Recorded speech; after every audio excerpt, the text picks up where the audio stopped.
enthusiasm is fading. Slumping sales and production delays make it clear that it's not quite full speed ahead to America's all-electric future. There's been growing talk about the global electric vehicle revolution faltering, and Tesla's results feed into that sense of anxiety.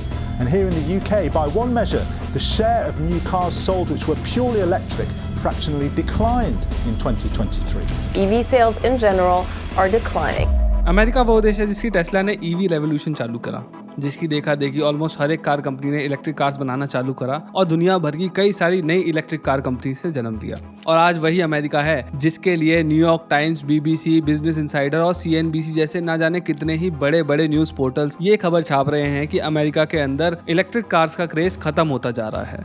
और ये खबर इसलिए छापी जा रही है क्योंकि car makers ने प्रीवियस ग्रोथ रेट्स को देखते हुए जो अनुमान लगाया था, अमेरिका के अंदर उस तेजी से लोग इलेक्ट्रिक कार्स को नहीं खरीद रहे हैं। यानी कि जो ग्रोथ रेट कई सालों से लगातार बढ़ रहा था उसके अंदर गिरावट देखने को मिली है। जैसे कि अगर हम टेस्ला की बात करें तो 2023 के फर्स्ट क्वार्टर में इन्होंने 1,61,000 कार्स बेची थी। वहीं अगर हम 2024 के फर्स्ट क्वार्टर को देखें तो इन्होंने इस फर्स्ट क्वार्टर के अंदर सिर्फ 1,40,000 गाड़ियां ही बेची है। यानी कि टेस्ला की सेल्स में 13.3% की नेगेटिव ग्रोथ देखने को मिली है। इसी तरह अगर हम VW की इलेक्ट्रिक कार्स की सेल्स की बात करें तो इन्होंने 37% का डिक्लाइन देखा है। सुबरू ने 16% का, शेवरले की सेल में 56% की गिरावट आई है और वॉल्वो की इलेक्ट्रिक कार्स की सेल में 63% का डिक्लाइन देखने को मिला है।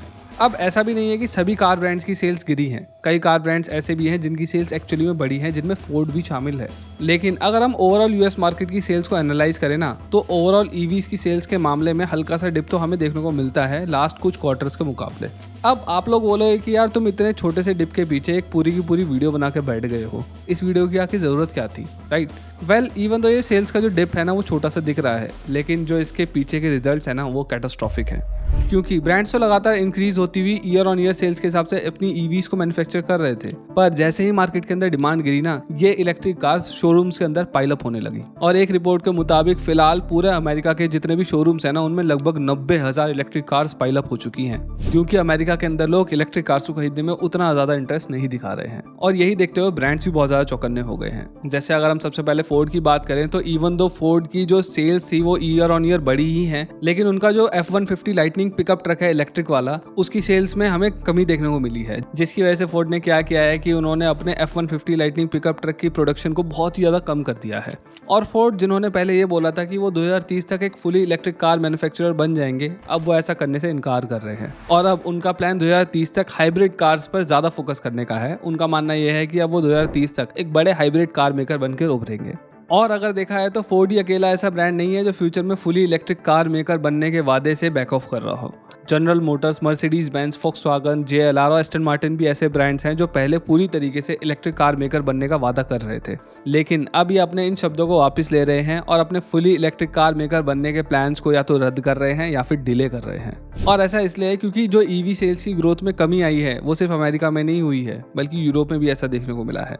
मार्च के महीने में यूरोप के अंदर 5% का स्लाइट डिक्लाइन देखने को मिला है EV सेल्स के अंदर। और अगर हम इंडिया की बात करें तो इस साल फरवरी में EVs की जो सेल्स थी वो लोएस्ट हिट करी थी, जिसके बारे में हमें गवर्नमेंट के वाहन पोर्टल से पता लगता है।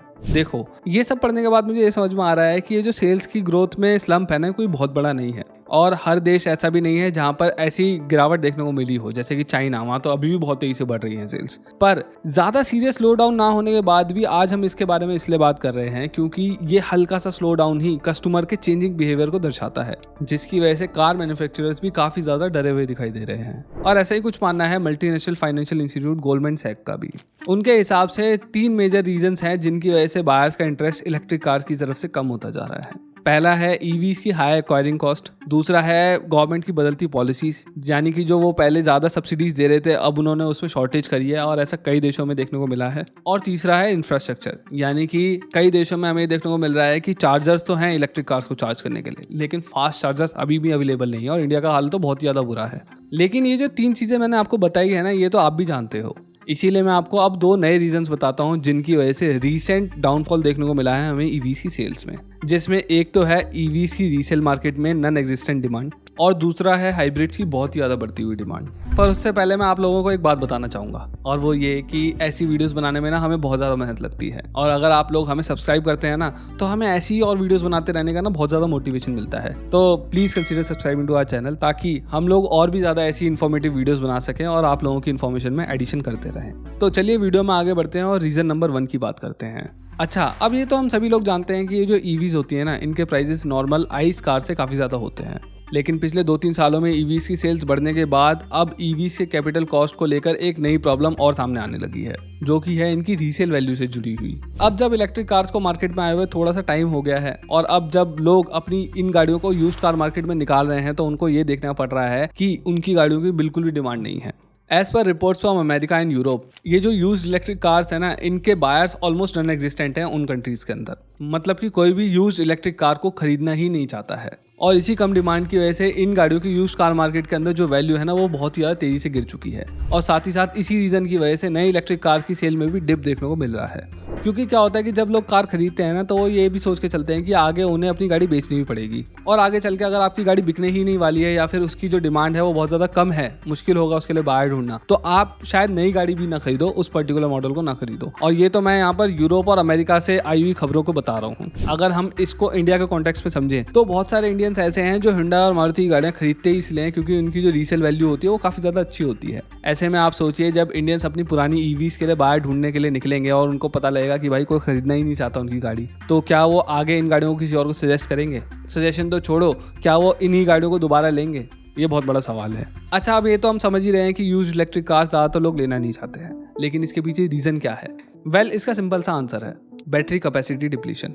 एक वक्त के बाद जो इलेक्ट्रिक कार्स की बैटरी है ना, वो अपनी कैपेसिटी खोने लगती है और गाड़ी की जो रेंज है वो रिड्यूस हो जाती है, जो कि फर्स्ट ओनर के साथ तो नहीं होता है, लेकिन जो यूज्ड इलेक्ट्रिक कार को खरीदने जाता है ना बंदा, उसके साथ होने के बहुत ज़्यादा चांसेस रहते हैं। इसीलिए यूज्ड कार मार्केट के अंदर ईवीज की जो डिमांड है वो बहुत ज़्यादा कम है, जिसकी वजह से as I said before new cars की भी डिमांड कम हो गई है। ईवी सेल्स ड्रॉप के अंदर जो दूसरा सबसे बड़ा रीज़न निकल कर आ रहा है वो है हाइब्रिड्स के अंदर लोगों का बढ़ता हुआ इंटरेस्ट। जहाँ एक तरफ इलेक्ट्रिक कार्स की सेल्स अमेरिका के अंदर गिर रही है, वहीं दूसरी तरफ ये देखने को मिल रहा है कि जो हाइब्रिड्स है ना, उनकी सेल लगातार बढ़ती आ रही है। 2024 में अगर हम ईवीज के टर्न अराउंड टाइम की बात करें, यानी कि जब ये गाड़ियाँ शोरूम में आती हैं और जब ये बिक जाती हैं, उसके बीच में जो टाइम है वो फिलहाल 72 दिनों का चल रहा है, यानी कि 72 दिन लगते हैं ईवीज को शोरूम से बाहर निकलने में। वहीं अगर हम इंटरनल कंबशन इंजन वाली गाड़ियों की बात करें तो ये टाइम है 52 डेज का, और वहीं अगर हम हाइब्रिड कार्स की बात करें तो ये टाइम है सिर्फ 25 दिनों का, यानी कि एक हाइब्रिड को बिकने में ऑन एन एवरेज सिर्फ 25 दिन ही लगते हैं। और ये दिखाता है कि कैसे अमेरिका में हाइब्रिड्स की डिमांड बहुत ही ज़्यादा तेज़ी से बढ़ रही है। हाइब्रिड्स की ग्रोथ टोयोटा की सेल्स से भी समझ में आती है, क्योंकि जो उनके हाइब्रिड कार्स हैं ना, उनकी सेल्स में 28% का जंप देखने को मिला है। हाइब्रिड्स की तरफ लोग इसलिए भी जा रहे हैं क्योंकि जो इनकी एक्विजिशन कॉस्ट है वो ईवी से कम होती है, रनिंग कॉस्ट थोड़ी सी ज़्यादा होती है, लेकिन हैसल वो बिल्कुल भी नहीं होता। ये बिल्कुल एक पेट्रोल कार की तरह है, बस पेट्रोल पंप पे जाओ, पेट्रोल भराओ और निकल जाओ। अब इन बातों के अलावा मुझे ये भी लगता है कि लोगों को कहीं ना कहीं ये समझ में आ गया है कि ये जो ईवीज है ना, ये उतनी इको फ्रेंडली नहीं है जितना इनको प्रोजेक्ट किया जा रहा है। पूरा का पूरा इंटरनेट ऐसे आर्टिकल से छाया पड़ा है जहाँ पर यह बताया गया है कि कैसे लिथियम माइनिंग की वजह से लैंड ग्रैबिंग हो रही है और कैसे लिथियम की प्रोडक्शन में बहुत ज़्यादा अंधाधुंध पानी वेस्ट हो रहा है। इसी तरीके से जो बाकी रेयर अर्थ एलिमेंट्स का इस्तेमाल कार की बैटरीज में होता है, उनके एक्सट्रैक्शन में भी बहुत ही ज़्यादा पॉल्यूशन जनरेट होता है और बहुत ही ज़्यादा कार्बन एमिशंस होते हैं, और यही सब चीज़ें अब कंज्यूमर्स के भी कानों तक अब पहुंचने लगी हैं। अच्छा, मैंने एक चीज़ ये भी नोटिस करी है कि लोगों को ये तो समझ में आ गया है कि ये जो ईवीज हैं ये बहुत ज़्यादा इको फ्रेंडली नहीं है, लेकिन अभी तक किसी ने भी एक प्रॉपर वीडियो ऐसी नहीं बनाई है जिसके अंदर एक एक बात को पकड़कर बताया गया हो कि किस एलिमेंट का एक्सट्रैक्शन कैसे होता है और ये जो ईवीज का प्रोडक्शन है इनके अंदर एग्जैक्टली कितना कार्बन एमिशन होता है कंपैरिजन टू आइस कार्स। तो मैं क्या सोच रहा हूँ कि मैं इसके ऊपर ना एक वीडियो बनाने वाला हूँ। अगर आपको वो वीडियो देखनी है तो प्लीज़ कमेंट्स के अंदर बताओ। बहुत ही ज़्यादा डिटेल वीडियो होगी वो, 15-20 मिनट की फुल ऑन। सिर्फ उसमें यही बताया जाएगा कि ईवीज की जो प्रोडक्शन है वो कैसे कैसे होती है और इनकी वजह से क्या क्या हो रहा है, नुकसान या फ़ायदा भी हो रहा हो, वो हम जानेंगे जब मैं उस वीडियो को बनाऊंगा। ठीक है। अच्छा, तो अगर मैं इस वीडियो को अब कंक्लूड करूँ तो मेरा मानना यही है कि फिलहाल जो स्लम्प है वो बहुत थोड़ा सा है। उसकी वजह से ये तो नहीं कहा जा सकता कि ईवी इंडस्ट्री डूबने वाली है, लेकिन ये ज़रूर कह सकते हैं कि भाई लोगों का जो रुझान है वो ज़रूर बदल रहा है और इसीलिए आने वाले टाइम में देखना पड़ेगा कि कार मेकर्स किस तरीके के चेंजेस लाते हैं अपनी स्ट्रेटजीज के अंदर। तो इस वीडियो में बस इतना ही। अगर आपको मेरी ये वीडियो पसंद आई तो please consider subscribing to our channel. इस वीडियो को लाइक करिए, शेयर करिए और कमेंट्स में ईवीज के बारे में अपने विचार जरूर छोड़िए। क्या आपको पसंद है? क्या आप इलेक्ट्रिक कार लेना चाहेंगे या फिर किसी और कार की तरफ जाना चाहिए? प्लीज़ कमेंट्स के अंदर बताइए। Thank you.